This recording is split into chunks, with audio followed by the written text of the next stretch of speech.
ladies and gentlemen. Very good afternoon to you. Friends, as you know,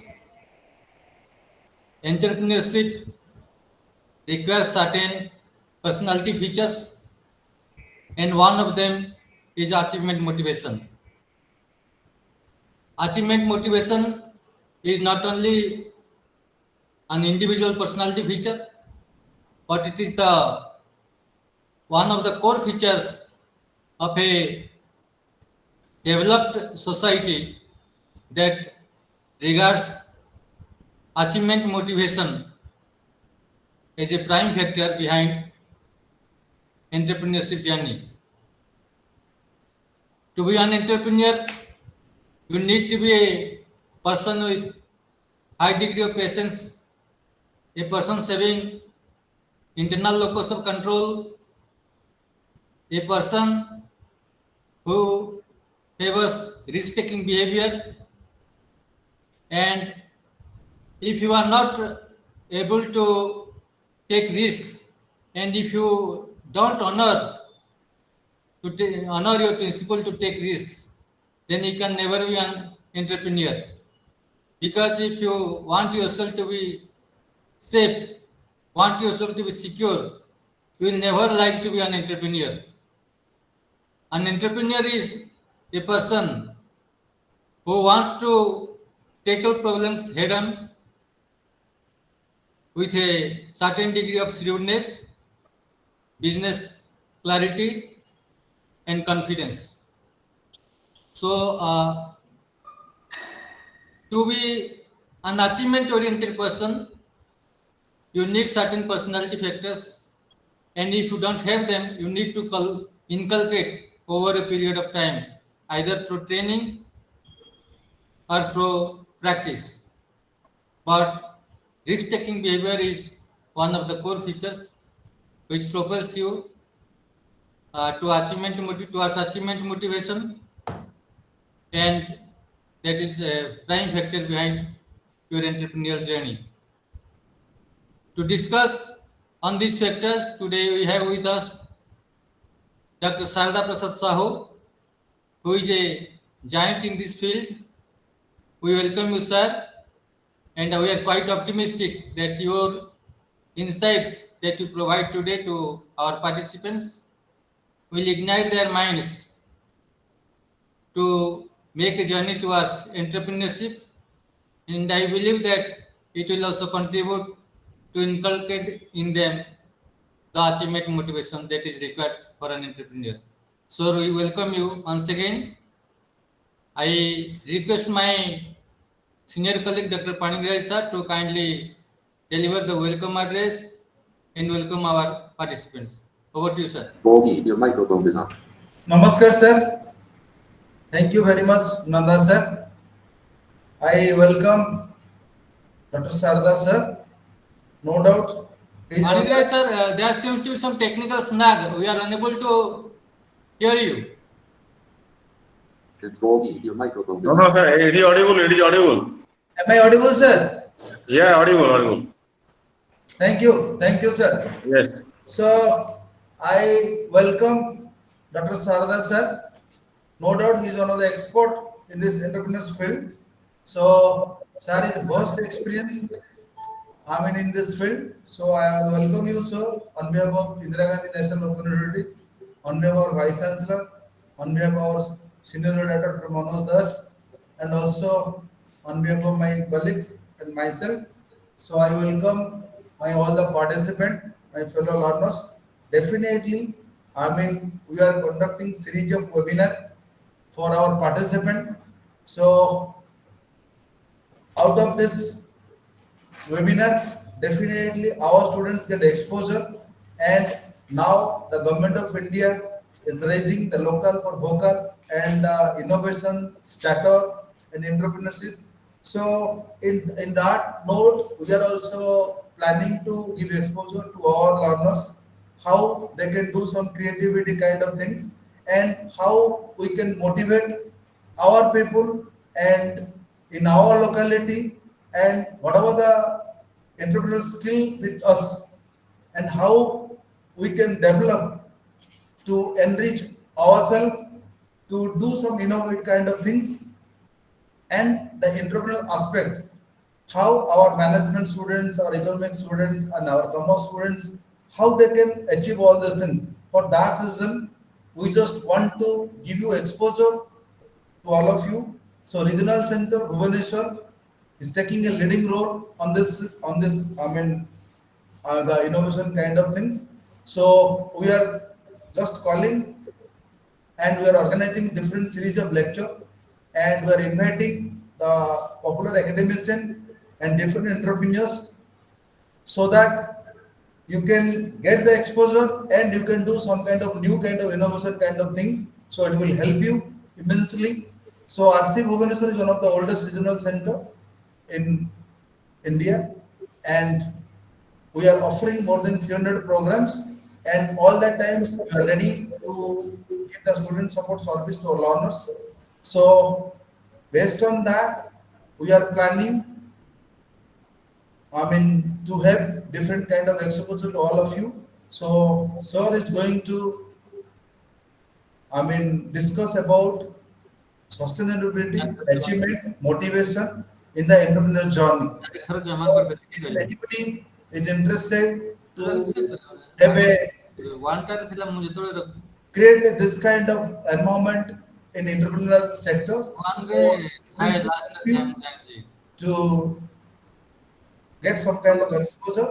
So I welcome once again to all of ମୁଁ you, ଯେତେବେଳେ ଭରୁଥିଲି ଏବେ ସେତେବେଳେ ମୁଁ ଭରୁଥିଲି ନା and I hope ସେଇଠି ଥାଏ definitely you ୱାନ୍ enjoy ଟାରେ ବି ଥାଏ out of this today's webinar. Thank you very much, sir, and over to Nanda, sir. Thank you, Dr. Panigrahi. May I now request my colleague Dr. Prabhat Kumar Jana to kindly give a brief introduction of our today's resource person, Dr. Sardar Prasad Sahu. Thank you, sir. Thank you, and very good afternoon to everybody. Esteemed additional director, Dr. S. K. Panigrahi, sir. Respected Deputy Director, Dr. Viswananda, sir. Respected resource person, Dr. Siddharth Prasad Sahu, sir. My dear colleagues, dear learners and friends. So it's a great opportunity, and I feel privileged to introduce the research person. So I am very much thankful to him for accepting our invitation and sparing his time to deliver an address about the current topic on the on this auspicious day, and the current topic is the sustaining the achievement motivation in entrepreneurship journey.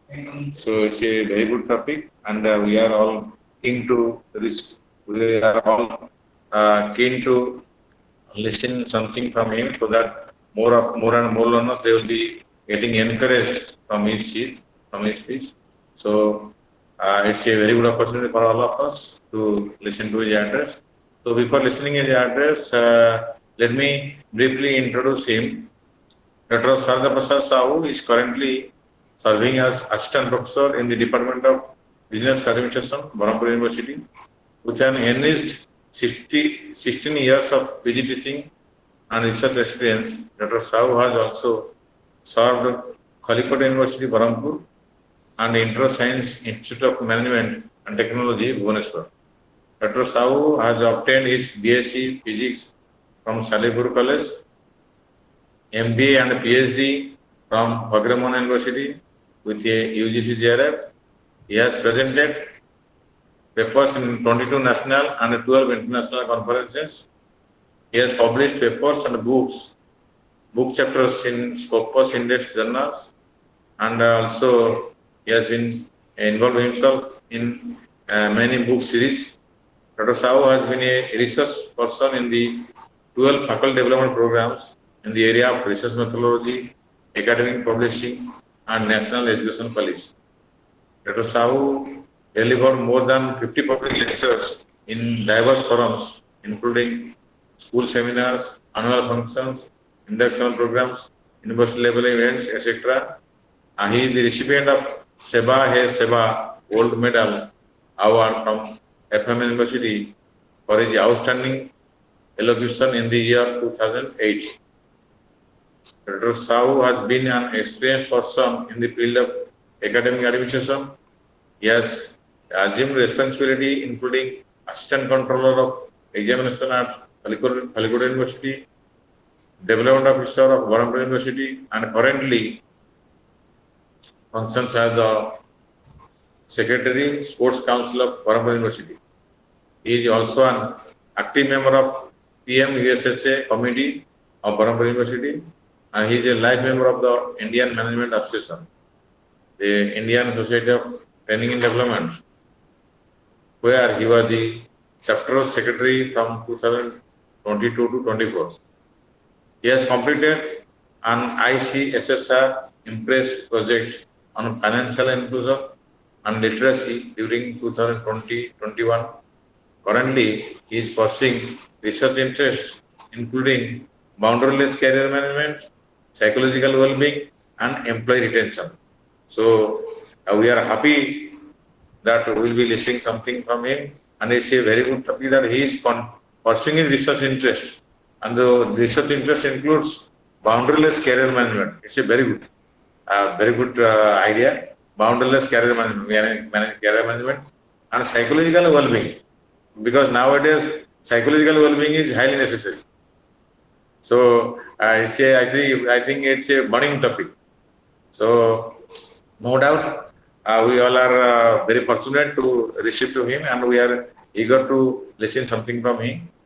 So thank you, sir, and once again I welcome you to this webinar. Okay, thank you. Nanda sir, over to you. Thank you, Professor. May I now request our today's resource person, Dr. Sarda Prasad Sahu, to kindly deliver his address. Over to you, sir. Thank you.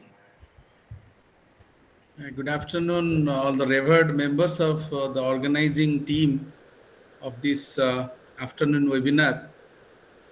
Dr. Santosh Panigrahi sir, Dr. Bishi Nanda sir, Prabhat Kumar sir, and all others, those who have conceptualized that this kind of webinars will make substantial value addition in the career prospects of the learners who have enrolled into various programs of this prestigious Indira Gandhi National Open University, a central university, of course.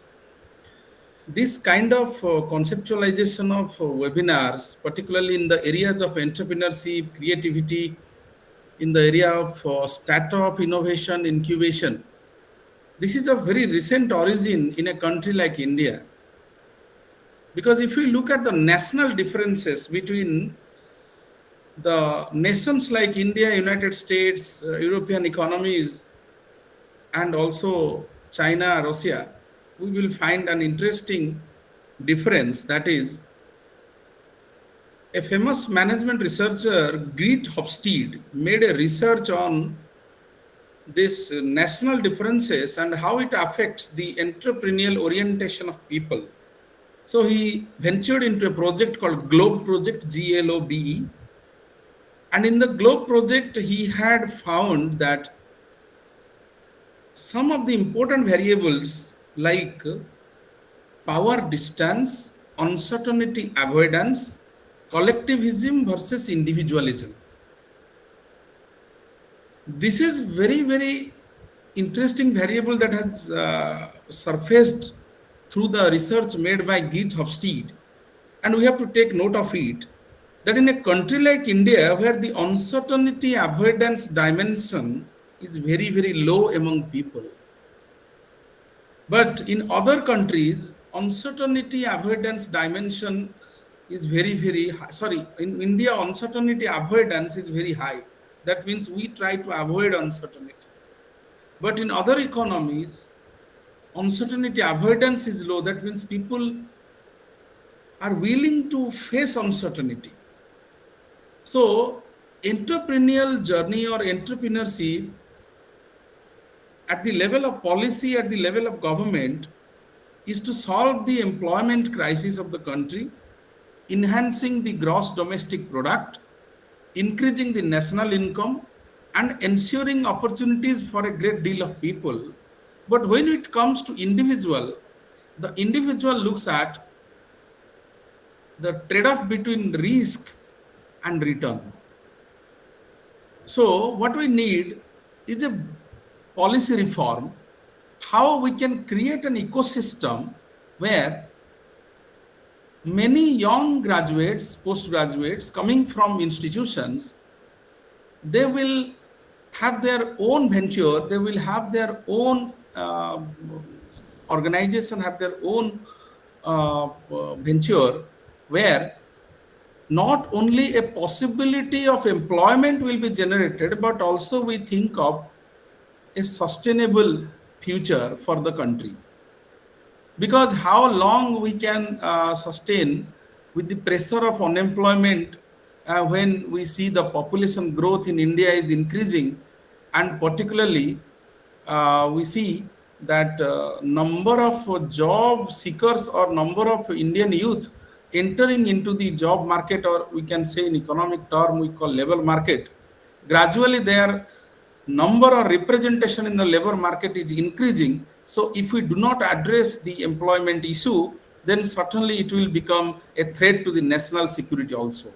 Because always we see that education is the fundamental, but only making people earning degrees, qualifying education, qualifying or getting higher education degree from institutions, the moment they find they do not have earning potential, or the system, I mean the collection of institutions and the country itself, when it failed to ensure a livelihood, ensure an earning, definitely there will be forces of instability to be created in a country. If we look at Maoism is spurring, Naxalites are spurring, Bodos are there.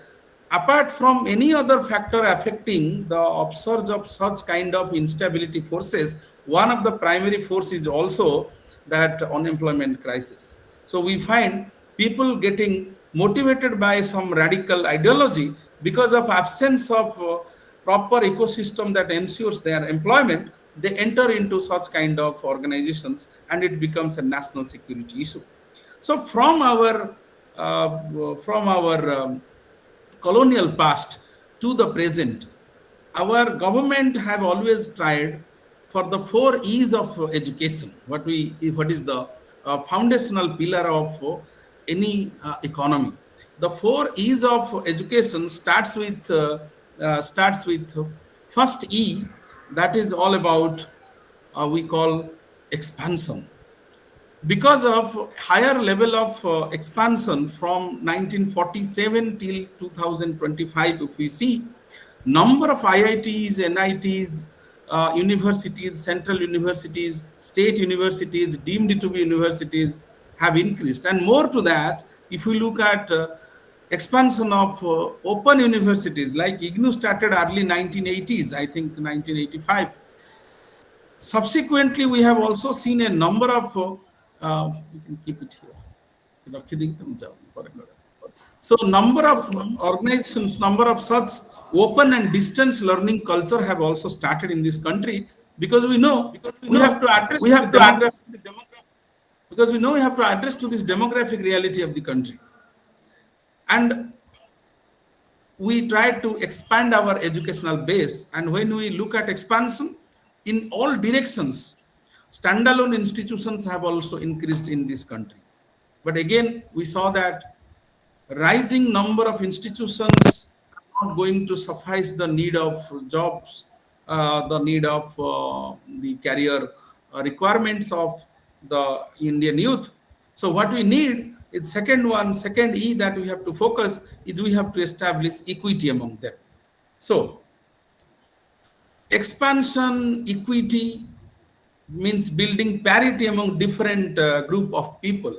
That will also that is also important. For example, if we look at the World Economic Forum, its report on the gender gap, you can follow the 2024 gender gap report. Very disappointing figure comes out that in India, on the frontier of political empowerment, and let me repeat, in the frontier of political empowerment, the gender gap between male and female is very low. That means in the coming 5 years, there will be zero gap. That means the gap will be completely breached. When we say political empowerment, it means simply ensuring that a housewife is going to a booth and making the electoral presence or casting her vote. But when it comes to ensuring economic opportunity, one is political empowerment, the second one is economic opportunity.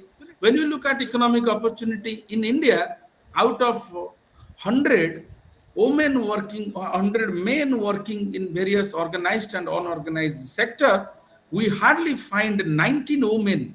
That means there is a gap of 81%, which is really disappointing. That means we have to see one important aspect that World Economic Forum suggests, that if we need to bridge the gap in terms of economic opportunity, which I call equity, it will take another 266 years for the country to bridge the gap. That means we are more fascinated towards the political empowerment than ensuring economic opportunity for a great section of people we call women. They represent at least India's a great segment of the population. The third one is what we call employment. If we do not focus on the employment prospects of education, then what our institutions will do? Let me tell you that even few IIMs in the previous years, if you go to the available literature from Economic Times or Business Standard, you will find that many of the promising Indian Institute of Managements have also failed to ensure a good package for their students, which we call placement campaign, through their placement campaign. So we can think of other B schools or other such institutions providing professional education, what would be their condition? This kind of problem is occurring in this country because largely there is a technological revolution leading to shortage of jobs in the market. Companies are going for robotics, robotization. Companies are going for automation, and now companies are going to make many of their we call company processes through or AI-driven practices, artificial intelligence-driven practices. In every field of an organization, starting from hiring of candidates to supply chain, warehousing, then again the movement of goods from one place to another place, in all aspects of an organizational process, now there is a sea change because of the technological revolution. As like Mahatma Gandhi once quoted that we need production by mass, we do not need mass production. Because contextualizing Indian economy in early 40s, our father of the nation have visualized that in the coming days, the technological colonization would definitely take away jobs from people and will jeopardize their life and their career and their future. So we have to strike a balance between the technology, or we call the capital intensive production, and the labor intensive production.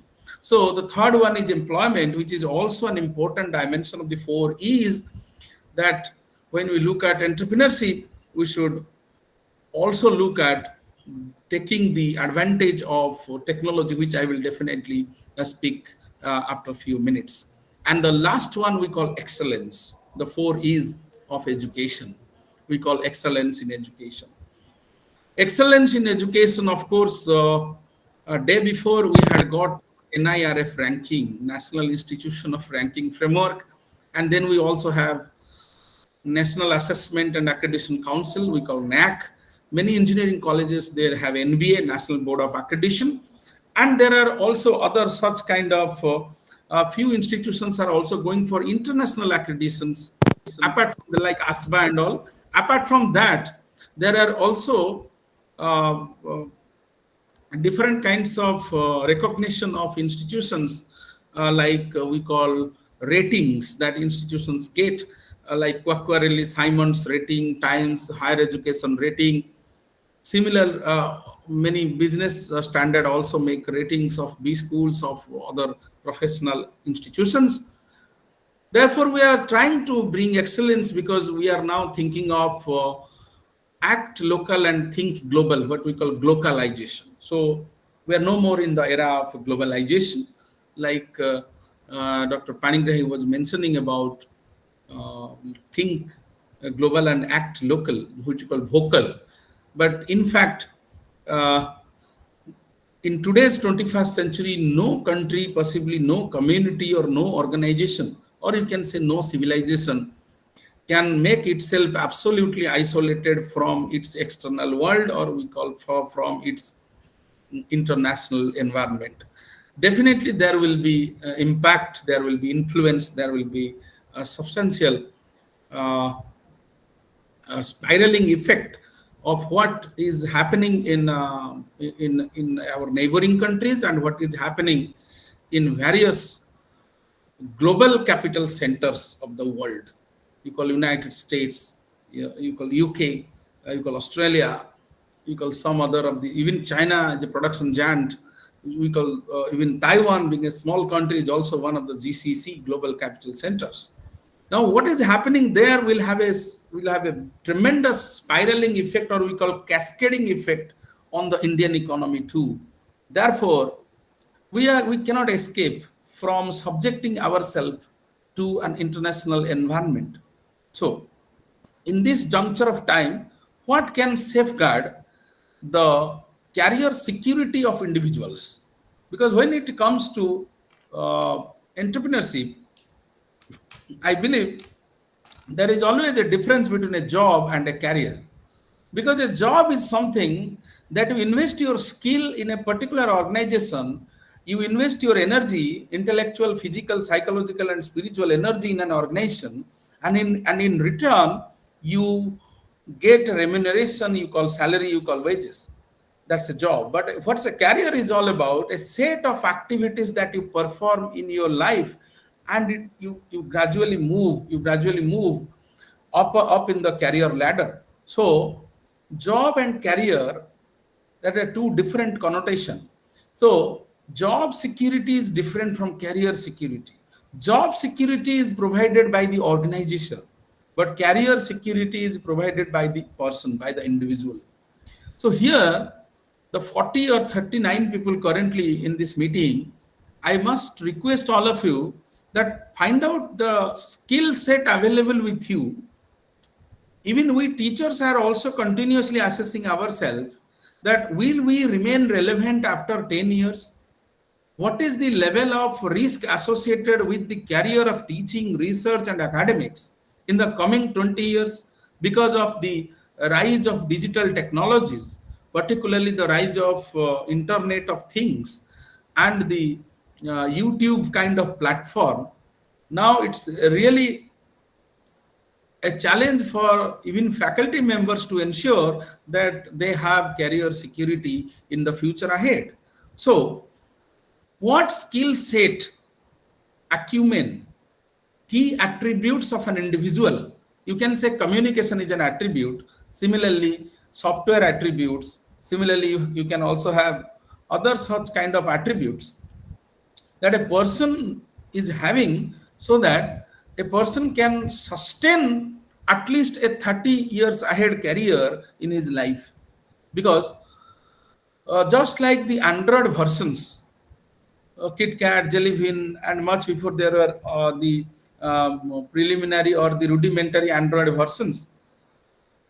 What was the lifespan of an Android version? The lifespan of an Android version was hardly 6 months to 7 months. Even some of the Android versions could not survive more than 1 year. And companies continuously innovate the Android version, so because they are competing with each other. Number of companies, Samsung is there, Apple is there, Oppo is there, Vivo is there, many other companies, Micromax was there, Nokia was there. See, company like Nokia also failed to maintain its existence. So it's all about the continuous scale of innovation that will make companies survive in the future. Similarly, in the current scenario, individuals should also project themselves for the future by listing out the key future competencies that if they do not acquire today, they will remain irrelevant for tomorrow. Because even in public sector corporations, even in government jobs where people were thinking earlier that their job is highly secured, having a pension job, having pension post retirement, today you can see there is NPS. You have to contribute to secure your future post retirement. So the social security which was associated with government jobs even is not available today. People need to ensure their future through their hand. So that's what entrepreneurship is all about, an orientation. It's an orientation for career security, not job security. Entrepreneurship is an orientation for institutionalizing your thoughts, because there is a difference between who is an entrepreneur and who is a businessman. A businessman necessarily involves into trading something, into selling and buying something, but an entrepreneur is involved into creating something. That creation, what an entrepreneurs create. If I ask you a simple thing, that what Mr. Steve Jobs have created, your answer would be Apple. But the thing is, before Apple was created, he was envisioning that word is associated with an entrepreneur. An entrepreneur always envisions, means foresee the future. And before Apple was created, he was thinking of data security, he was thinking of premium electronics, and he was thinking of an innovation that people have might never thought of, like touch screen. So the Macintosh, before became a business reality, the Macintosh became a great innovation in the person's mind. Therefore, it's all about imagination. You all know about the Jeffrey Preston Bezos, or Jeff Bezos, who created a great company called Amazon. And it started with data business, and now you can see it's one of the largest retailing company of the world. What kind of problem it solved? Sitting at your home from any part of the globe, you can order something and it will deliver at your doorstep within few days. Even nowadays, if it is convenient, it can be delivered on the same day. It can be delivered within 2-3 days. And following such organization, we call them as the first implementers. When someone implements or thinks, visualizes and implements, and then others will follow, we call them laggards. Look at now companies like small companies like Blinkit, before them came Swiggy, Zomato and all, F&P. These in startup companies in India, now few of them have become unicorn companies. These unicorns companies or startup companies in India, they have copied the model. They have copied the model from the bigger companies, and then the services are available in this country. Even the same story you can also find with Ola and Uber. So the story goes like this, that an entrepreneurship is basically conceptualizing a problem in the society and then trying to solve it. But business is different. But the moment that solution takes the shape of a commercial entity, that solution takes the shape of a sellable product or sellable good or sellable service, then it becomes, or it enters into a business, and the entrepreneur may be involved directly in the business, or the entrepreneur can sell the copyright or can sell the patent innovation and then earn money. So monetary involvement comes much later, but before that, it was all about the creative thinking, the pursuit of the creative thinking. So that's how we have to see. I have few slides before all of you to present that how we can sustain the achievement motivation of entrepreneurs. I may be excused just to have a phone call.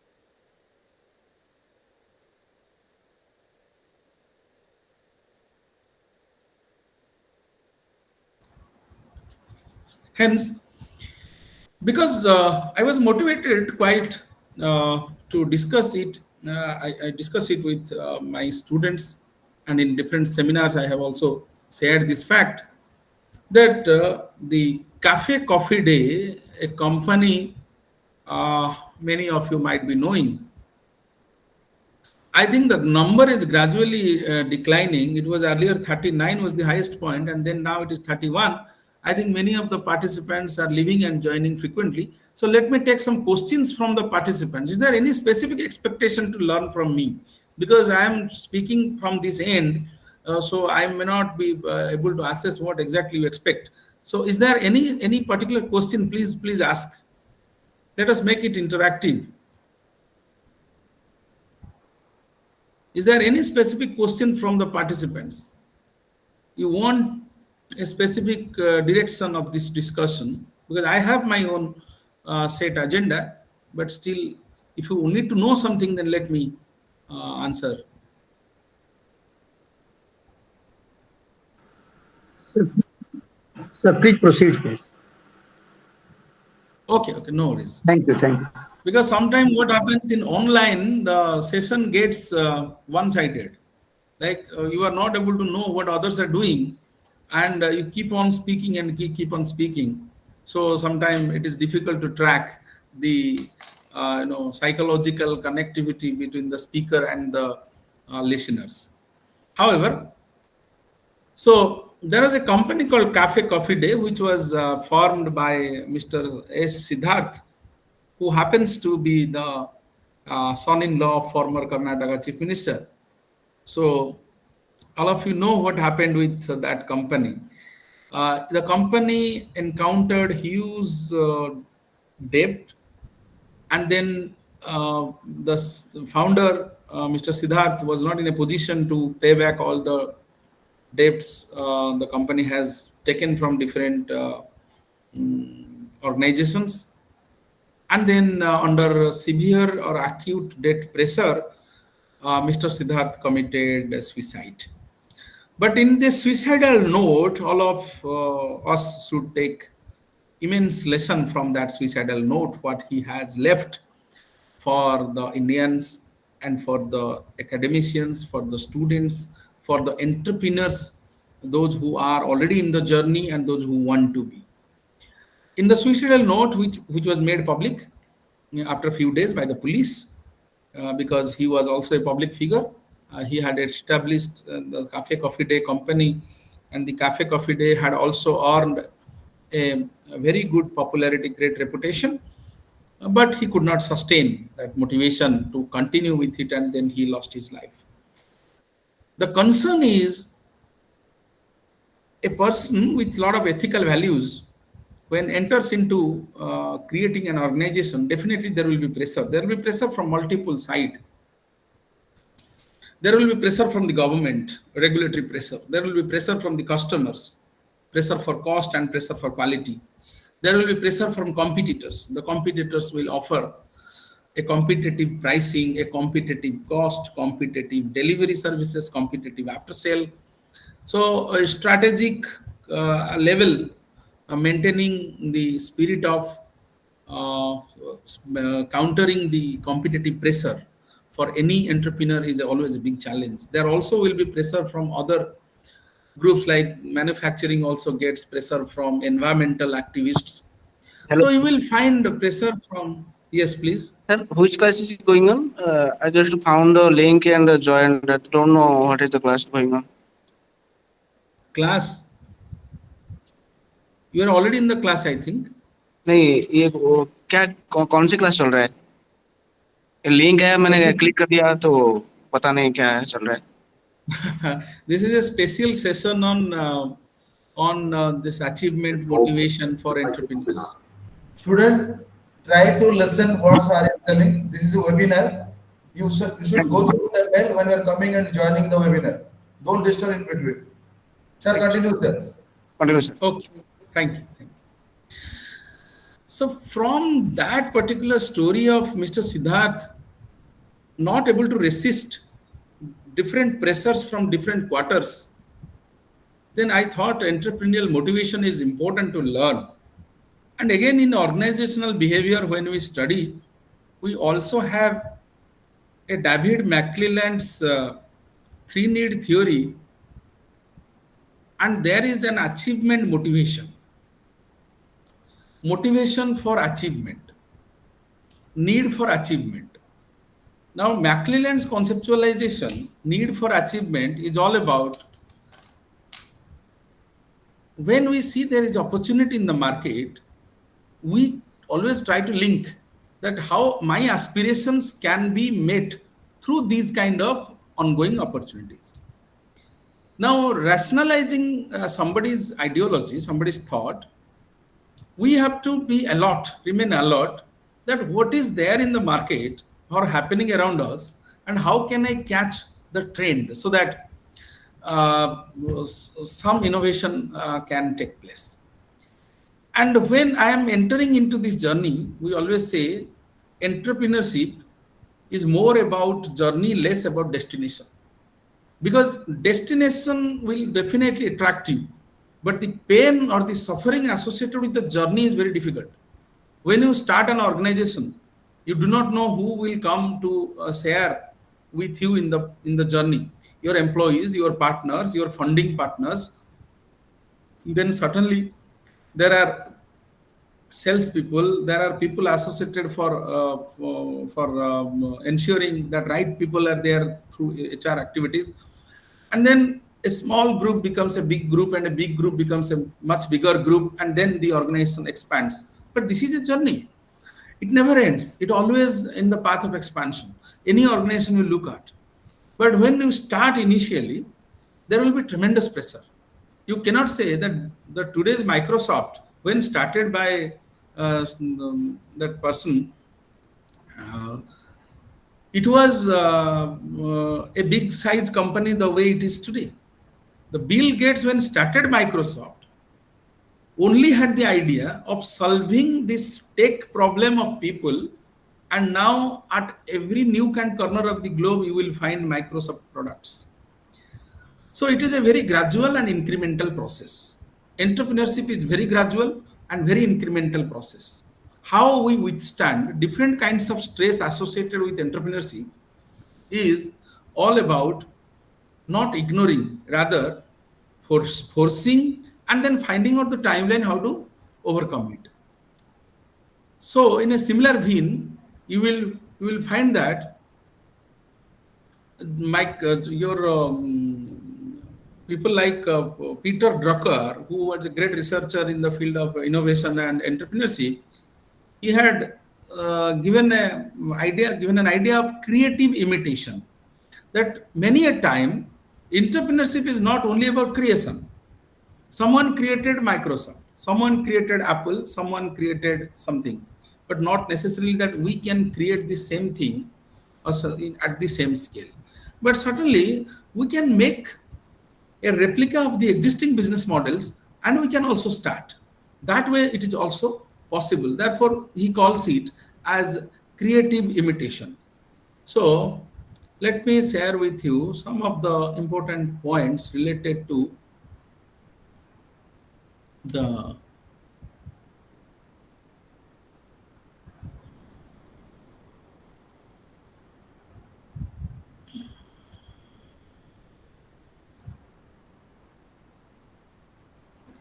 wait.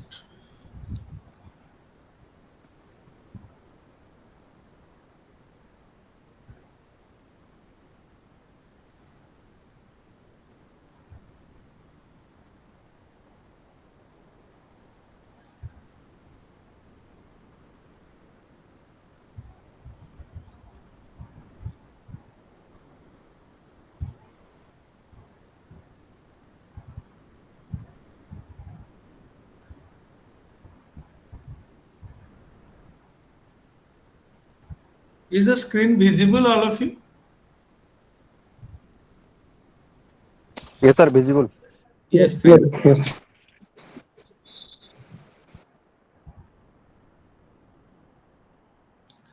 You can see here, there is a 4 E's of education I told you. Employability, demographic dividend, and global competitiveness. So employment manifestation through skill-based and innovation-centric economy, which is the focus of the government, not only education, not only the research, we are now focusing on skill-based innovation. So few days back, government of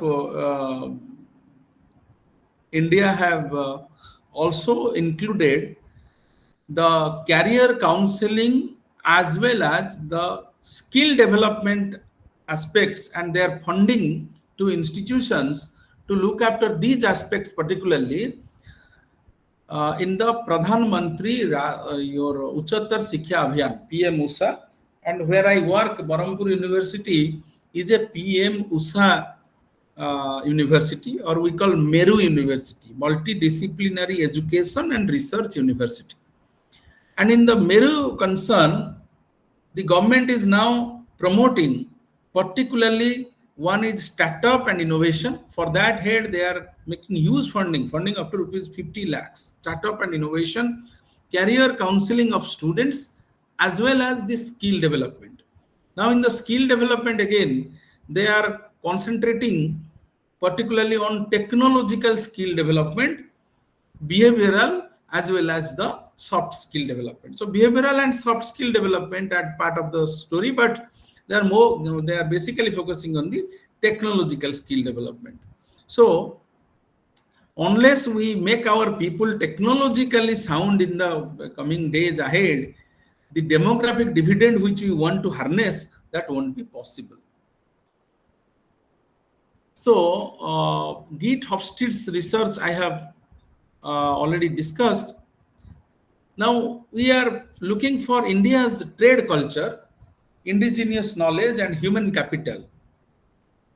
So our human capital, if we compare against other countries, particularly China and Russia, let me tell you some facts related to that. The average age, if we look at by 2030, the average age in Europe will be 46, and in United States of America it will be 40, and in Japan it is 47, China it is 49, and in India it is only 29. So just you see, if the average age of India, this is the report, this is the data with reference to the report of International Labour Organization.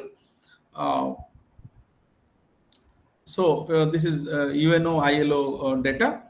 It reflects that at the by 2030, India will be a country with the lowest average age. That means we are having amazingly productive population when the rest of the world is aging. Rest of the world will be aging. The condition of Europe is very severe. Even Japan is also severe. China is 49, but India will be 29. But only focusing on this great deal of population is not enough. We have to ensure that this population is really contributing to the development of the country. So by 2025, means this year, the target year, as per the ILO estimates, International Labour Organization estimates, India will have 116 million employable people against 94 million employable in China.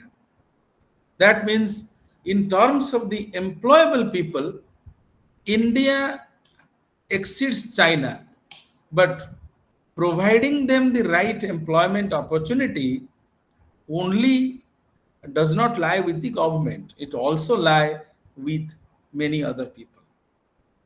And I also feel it important to say that in association with or in collaboration with the Association of Indian Universities, AIU, a skill gap report was prepared by the WeBox. The WeBox is a consulting company. It's a consulting company. It has prepared a report with the association or collaboration of the Association of Indian Universities, AIU. And the findings of the report suggest that in contrast with the previous year's employability figures of 46.2%, 50.3% of the young people were found to be highly employable. That means it is also disappointing to note that out of the 100 graduates, gets the degree in India, only 50% of them do have that employability attribute. So we need the rest 50% to be oriented towards entrepreneurship or towards other career options, because career security in the coming days will be a big task. Now students are pursuing BCom, MBA, BTech kind of courses, but they are the courses where we find the most employable talent. But there are other subjects where we find people after passing or after graduating, they're struggling to get jobs. Therefore, it's really tough. So as we are going for the 75th, as we are going for the, 2047, the Viksit Bharat, after 100 years, when country will celebrate its centenary celebration, we must see that India is a country free from that stress of unemployment, unless we have a steadfast focus or adherence to this kind of entrepreneurial culture in the country. But again, I will also tell that why people are certainly not taking that risk in the country like India, because although we are focusing on entrepreneurship or entrepreneurial journey or creating ecosystem for entrepreneurship, but again, we are not orienting people to take risk even from the school, college, or the university education. From the school, now it is high time that we should orient people towards taking small risks. So risk orientation is more important than entrepreneurial orientation. First, they should know what is a calculated risk and how we enter into this. So our indigenous knowledge and human capital need to be aligned to exploit the opportunities arising from ever evolving globalization. Because we all know what is happening, the new Trumpian era, or you call this Trumpism trade tariff era, where the globalization happens to be one of the threat to the national prosperity.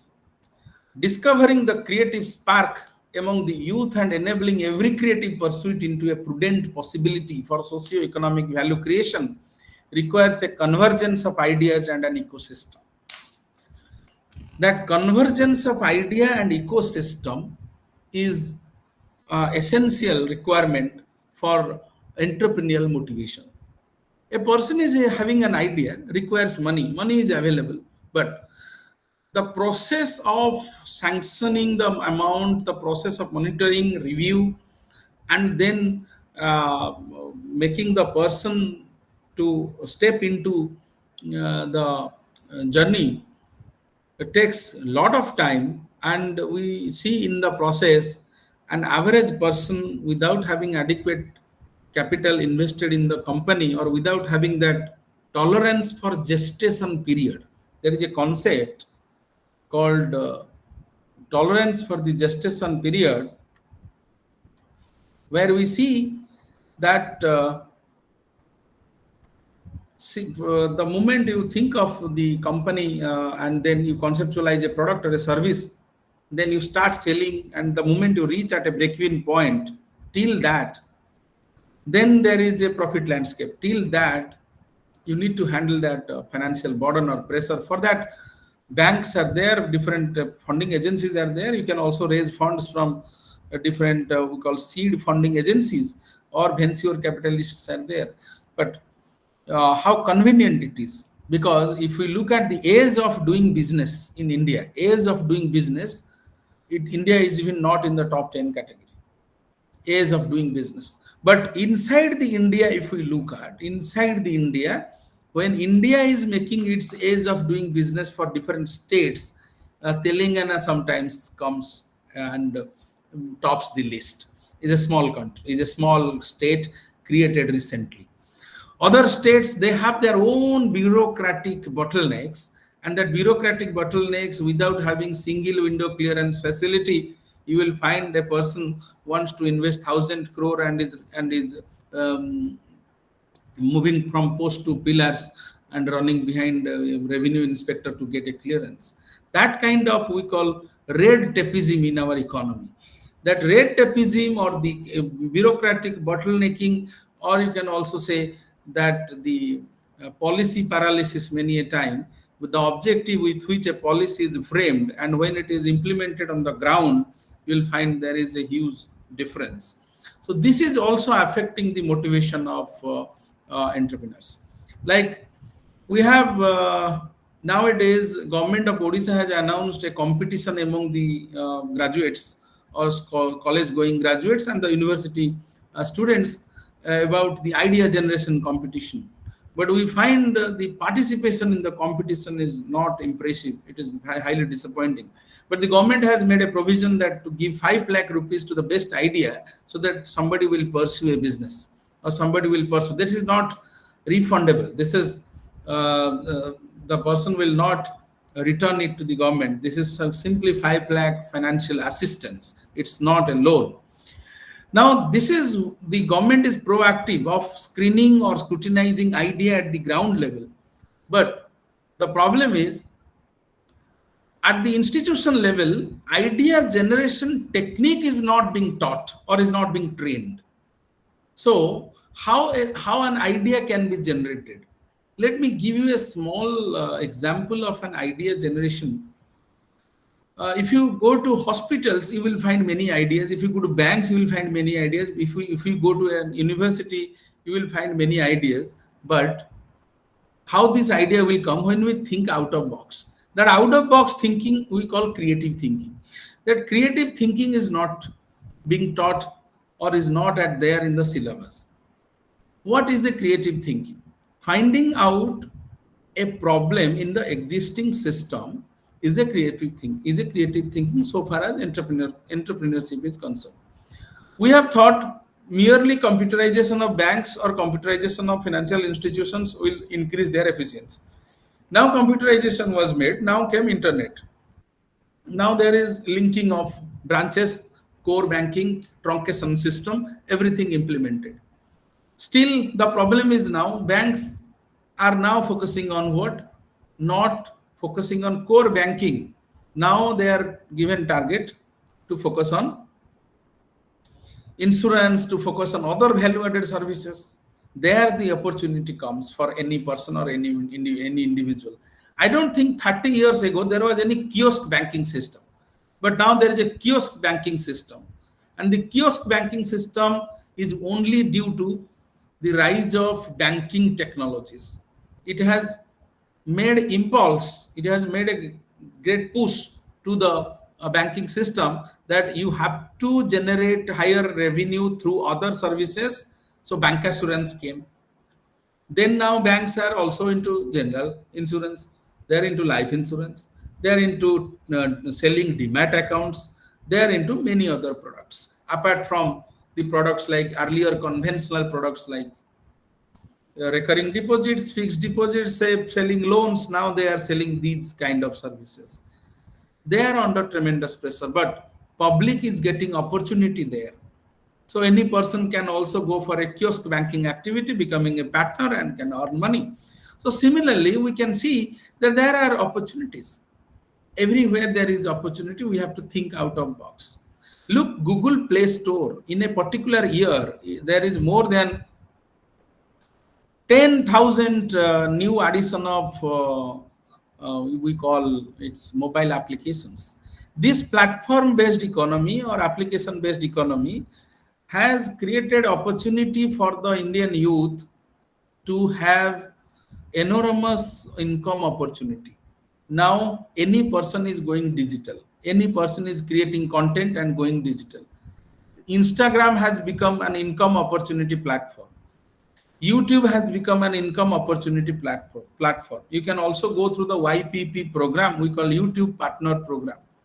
Similarly, nowadays, such kind of mobile applications, Facebook has become an income generating platform. The thing is, we have to think out of box. Creative thinking comes. What is writing blogs earn money? That is also happening. People are selling their reels, people are selling their videos, people are selling their comedy, stand-up comedy, people are selling many things and earning money. But a few segment of people in the whole world. If you see, it is only 36 or 40% population. They are really penetrating into the internet. Rest 50%, more than 50% are there. In India itself, I was going through the data, only 36% to 40% population are insured. Rest 60% insurance market yet to capture. See, somebody can be a very good insurance seller, and there is immense opportunity. 30% of a premium goes commission, so you can earn money. That is also a kind of earning opportunity, and having your own career. See, the entrepreneur is someone who manages his own career, but employee is someone whose career is managed by the organization. So managing your own career just push you towards these kind of creative and innovative activities. Let us see some other aspects of it. Where from the foundations of creativity comes. So being creative is a practice. It is not an inborn talent. We cannot say creative people are like we call leadership is leaders are made or born. The answer to this is both. The leaders are charismatic. Leaders are can also be created. You can create leaders through training. You can create leaders through by virtue of giving experience. Similarly, always we see this aspect that being creative is a practice. It is not an inborn quality or inborn talent, although there are exceptional hereditary influences evident in our surrounding. Heredity, environment, and situation, we call. There are three important pillars or three important foundations of personality. Heredity and this situation and environment. So there is always, we see that the genetic influence will remain there, but through continuous learning, through continuous practice, someone can also be creative. So creativity triggers when we tend to overcome the four big fears. There are four fears that we have to see that every individual should overcome. This is psychological aspects that we need to overcome these four fears in order to be creative in our life. First one is the fear of unexpected surprises. Fear of unexpected surprises. We do not know what will happen to us. Many of you might be knowing about a great person, Subrata Bagchi, who is a co-founder of Mindtree. He once visited to our campus. One of his book I was going through, he has written, "Go and Kiss the World."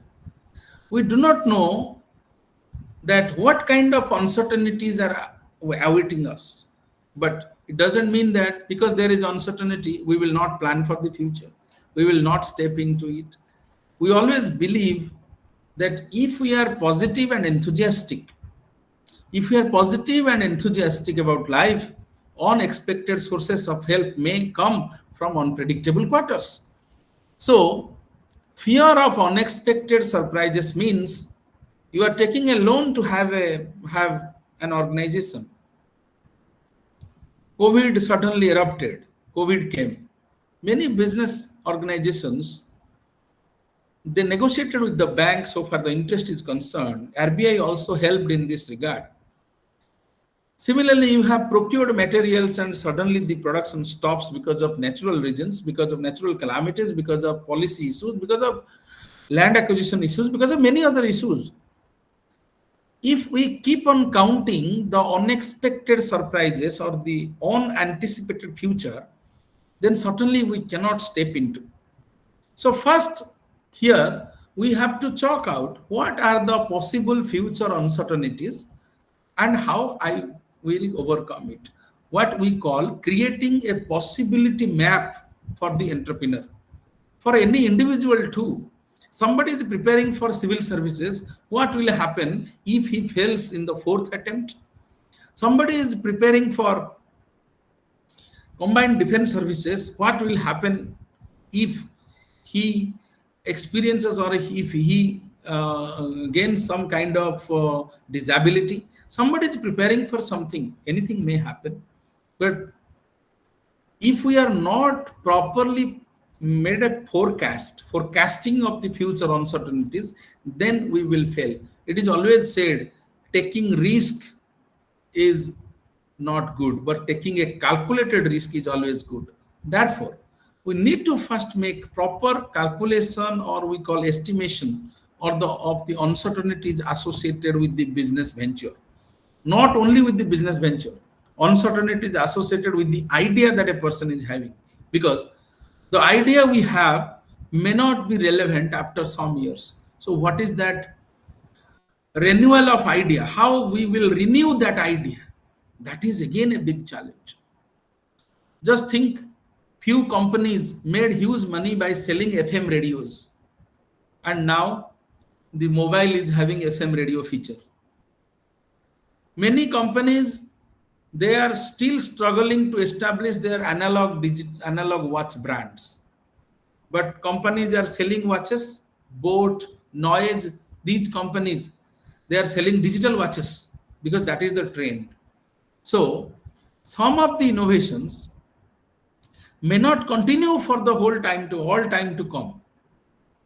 But the plan we should have, that we will immediately switch or transition to the next generation technology is the solution.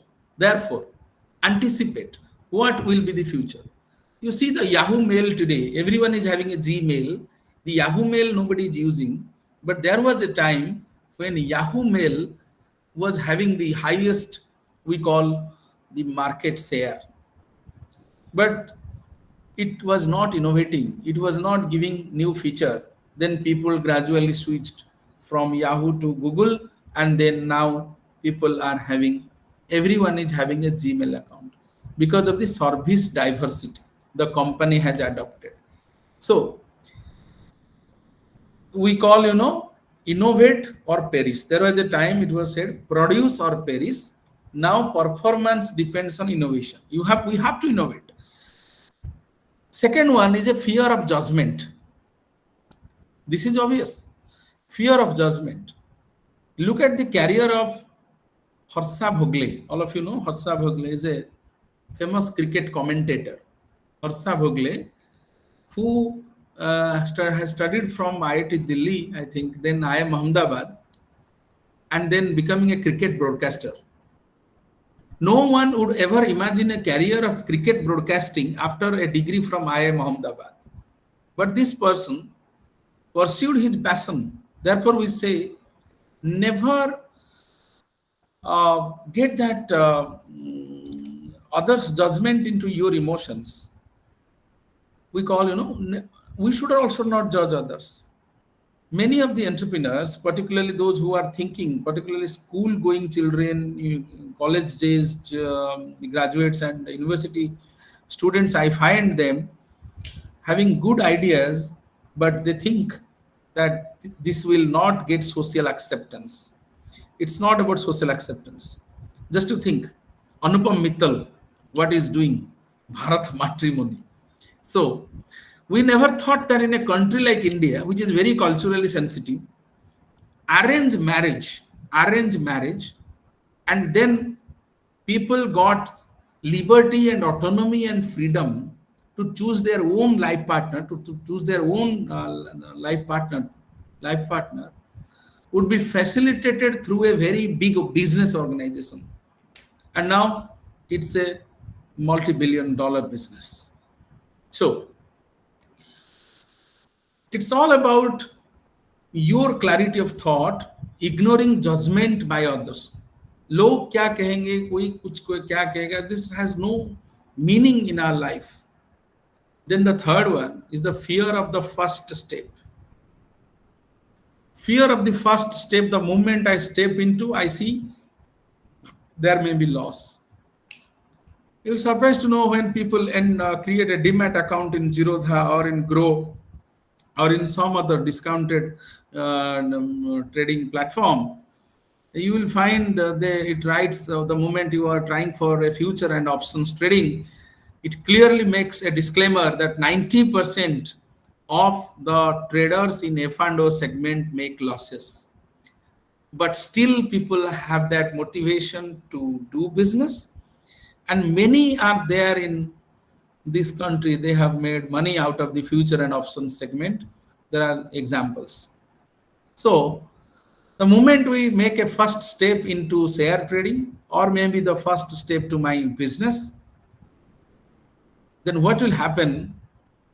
Certainly in the initial days, no one learns driving from the first day. If we have a fear of accident, then we won't be able to drive a car or even a cycle or even ride a bicycle. There will always be accidents, but such accidents will make us perfect, will make us learn. So the fear of the first step is just like that. I start riding a bicycle and fall down, and then I find that it is very difficult. ये मेरी बस की बात नहीं. It's not like that. As I said, it's a gradual and incremental process. We have to see that yes, this will happen. There will be initial loss. I have to tolerate, I have to bear, and I have to pursue, and gradually it will bring success, financial success, career success, market success, customer success. It will bring all forms of success. Fear of losing control. Many people, they sell their own companies. Many startups have been created and then being sold to other companies. There are certain examples to this end. You will see here.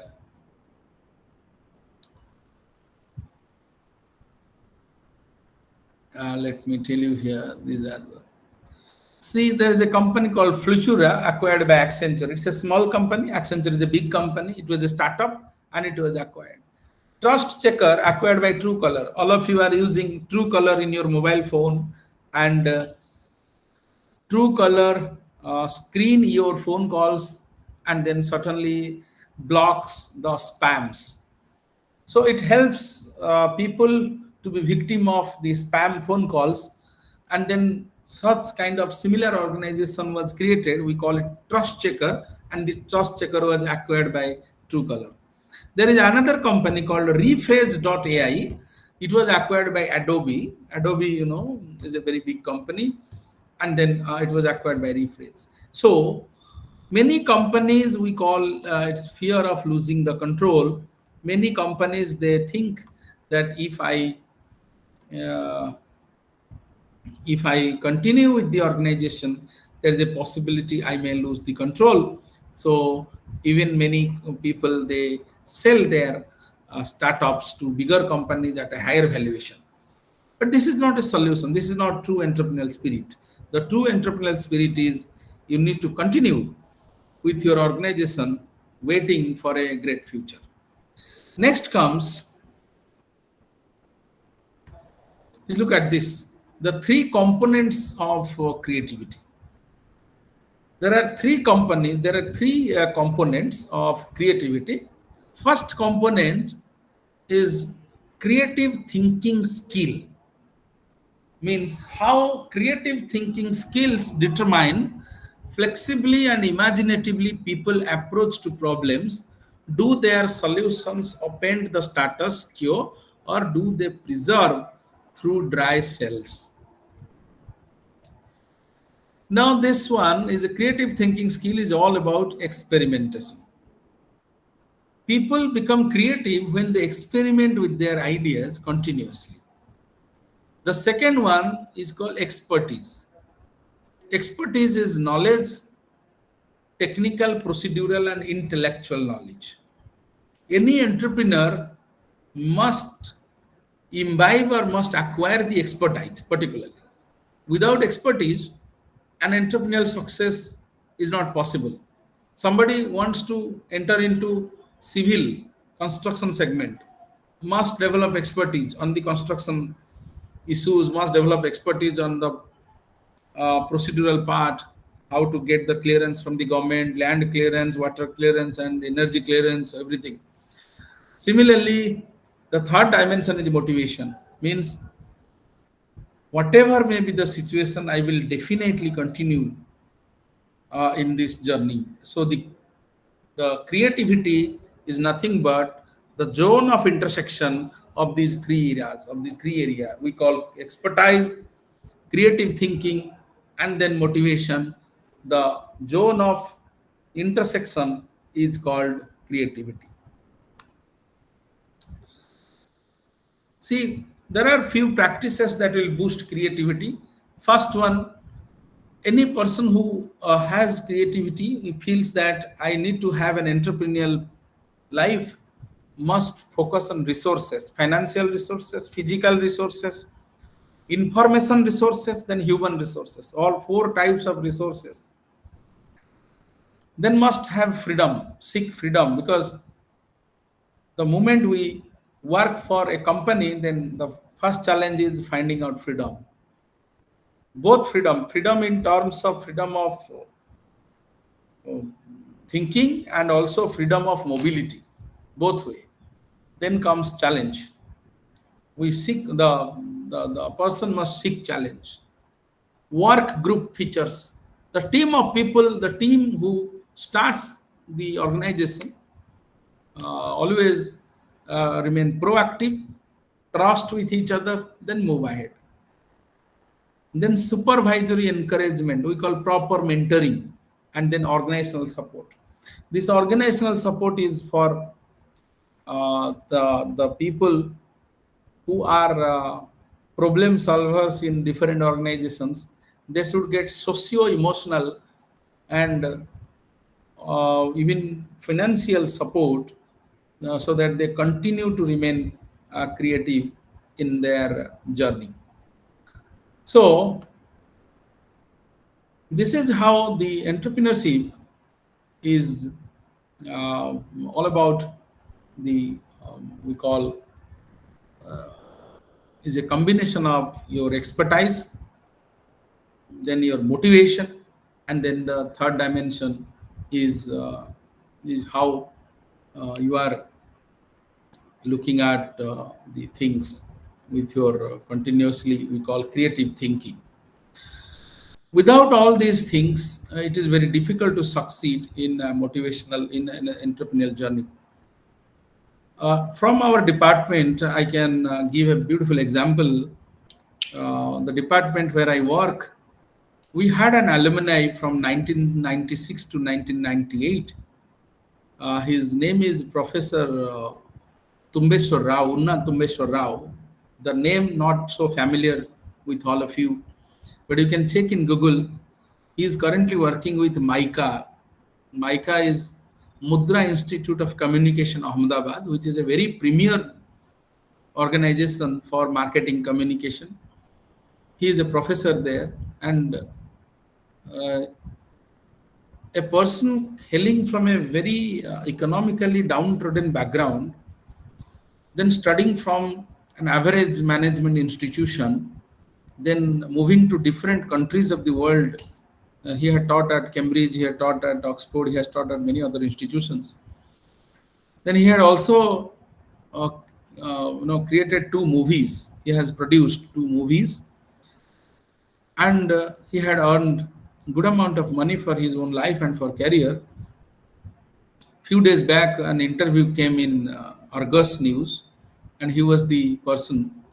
When I saw that creativity, because he is a movie producer and working with Mudra Communication Institute, we see that creativity comes from serendipity. There is a word in English called serendipity, means in the extreme difficulties of your life, a person becomes creative. Just what I want to say that. An entrepreneur is a person who encounters the kind of difficulty which an ordinary person cannot even think of. For an entrepreneur, a true sense of entrepreneur, managing time, managing family and job, managing family and his organization, fulfilling the expectations of his friends, relatives, and many others, and then fulfilling societal expectation, then also encountering the competitors. Look at the profile, role profile, how difficult it is. He has to swing across roles. We call it role clarity. If there is any role ambiguity, then he will find that some important aspect, some important segment of his life is drowning. If he focuses only on his company, his venture, his employees, and his uh, long set financial goals, then family will certainly start resisting. If he focuses on family, then his life goals won't be achieved. So look, there will be a pressure, huge pressure. If we cannot handle those kind of pressure, then certainly it is better to uh, follow traditional linear employment fashion, which we call linear career. I mean, in the job, having a job and have a happy and peaceful life. But if you are ready to take up the challenge of solving a social problem, providing livelihood to many other people, then possibly entrepreneurship is good. Entrepreneurship is not about only money. Let me clear. It's not about money. If I don't have money, I cannot be an entrepreneur. This is a myth. This is a wrong idea. Entrepreneurship is all about an idea and then projecting this idea before the people who have the money to fund you. And there are venture capitalists, they will definitely fund if the idea is feasible. Therefore, we say, think out of box, then motivate yourself always, and then build that expertise. Then only you can continue with entrepreneurial success. Or else, it is better that people are happy with jobs. But in long run, I can see that a country like India was traditionally perceived, not perceived, traditionally it is a socialistic economy. Socialistic economy. The concept of a socialistic economy means the collectivization of means of production and then distribution among the people. The consumption and the production both are controlled by the state. But gradually we are no more able to manage or no more able to retain that socialistic identity. Gradually we are shifting towards a capitalistic identity. Because we see that unless there is a market mechanism works for the economy also cannot prosper. Where from money will come? If the government won't have adequate revenue, if the government will always run with deficit revenue, then there is a time will come when the GDP to debt ratio, we call, there is an act called FRPB, we call Fiscal Responsibility and Budget Management Act. It was passed in 2003, I think. According to FRPB Act, maximum of the GDP debt ratio, the debt, public debt, should be 3% of the GDP maximum. But what is the current ratio? You can see. Every time there is a deficit. Now, if entrepreneurship will not gain momentum, just think after 50 years, after 100 years, when our future generation will come, then definitely they will face that government won't be in a condition to provide them the necessities of life. Because we have to enrich our government. It is a representative government. It is not a monarchy. It is not a dictatorship that there is a king who is working. It is a government represented through us. So in an electoral democracy, if we really want the continuity of this democracy, we call the perennial existence for all times to come, then we need to concentrate on the entrepreneurship. Therefore, the great civilization, I'm not saying culture, civilization, United States, because they are progressive, they are entrepreneurial, they are innovative, they are prospering. And India, the culture is pouring gradually. It is coming to institutions now. That from the school, college, and university, people should focus more on skill than education. Education will give us character. Education will give an understanding. Education will give us purity of thought. But skill will give us execution of a particular practice efficiently. Therefore, you can sell. Therefore, nowadays we call skill premium. People having proper skill sets, they get a skill premium and they get higher salary in the company. So this is how we can avoid uncertainties. 3 things we should focus on: building expertise, creative thinking skills, always nurture creative thinking skills, and motivation. particularly for students. Even writing is a good career nowadays. People are also writing novels and earning money. People are also giving podcast, taking podcast of the established identities. They are also earning money. So earning money is a part of the story, but in a long run, establishing an identity of a particular sector in a such sector. It may be journalism, it may be agriculture, it may be health, it may be education, it may be any field, entertainment, sports. In any field nowadays, we see entrepreneurial opportunities. Just we have to remain alert and we have to be creative in that aspect. So this is what I wanted to share with all of you. In the evening hours, I understand listening to a person is very difficult. Speaking somehow someone can manage, but really listening to a person is very difficult, and that too in a digital environment or virtual environment is again very tough. Sitting in a classroom, maybe you can concentrate, you can focus a person for 1 hour or 1.5 hours, but listening to a faculty through online mode, it's really tough. And that to people from different and diverse background, catching off the thirst or the idea of entrepreneurship is really a tough challenge. But however, the officials of Indira Gandhi National Open University Bhubaneswar Regional Center, they are continuously organizing this to elevate the career of people, giving them a kind of opportunity to interact with people from different field. Itself is a sign of creating the foundation for the future of the country. So for that, I congratulate and express my heartfelt gratitude and indebtedness for tolerating and bearing patientfully for the last almost 90 minutes. This discussion was going on. So if there is any question, any discussion, I now invite some questions from the participants, although gradually it is 19 now, but however, small is beautiful, it's fine. Those who have continuously made their presence throughout the seminar, I have my sincere gratitude to everyone, and also BC Nanda sir, Santosh sir and all. They have considered me that I can make some kind of infusion of knowledge into this process. So for that also I am indebted. So in the process of like Setubandha Pratisthare Gunduchi Musa Hava Pai Madhya, ଗୋଟେ ବହୁତ ବଡ଼ କଥା. So if I can be a squirrel in the process of construction of that Setubandha, Ram Setu, I am really indebted for your generosity inviting me to this august occasion. Thank you. If there is any question, let's discuss. Thank you, sir. Thank you. Your contribution will not be certainly that of the squirrel, but it will be elephantine. It will be gigantic. So thank you so much. And the input you gave was not only theoretical, you gave very lively examples from the industry. So our participants must have gained immensely from that.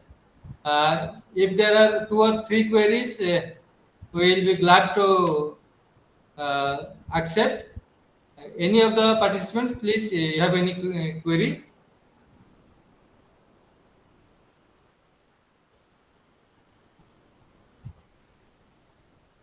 So thank you so much, sir. May I now request my colleague, Dr. Panigrai, to kindly offer the formal vote of thanks. Panigrai, sir, please. Thank you. Your microphone is on. Thank you, Nanda sir. So I extend my heartfelt thanks to Professor Sarada. So I mean, you are not a squirrel. I mean, definitely your talks is very good. I mean, extensively you elaborate about the different companies. I mean, definitely my learners and our students get benefited out of that with your vast experience. No doubt, very short notice, we had just calling this today's webinar. So out of the busy schedule also, you accepted our invitation. I must thanks to you on behalf of Indira Gandhi National Open University Also, I extend my heartful thanks to my dear learners.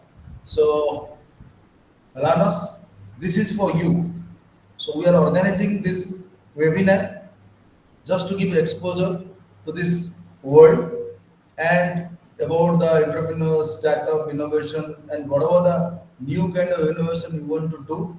So, being a IGNO students, being a distance student, you should not feel that they know you are not getting exposure because of that reason only. So, we have one NCIT center also in Delhi. See, if any of the student is doing any startup kind of things, so you can showcase your things to us, then we can send it to Delhi. So thank you very much to all of you. So thank you Nanda sir, thank you Jana sir, and once again I extend my heartfelt thanks to all of you. Thank you very much. Over to you, sir. Thank you, sir. Jitendra Kumar Mishra has left the meeting. Thank you, sir. Thank you all. Sharada Prasad Satin has left the meeting. Thank you very much.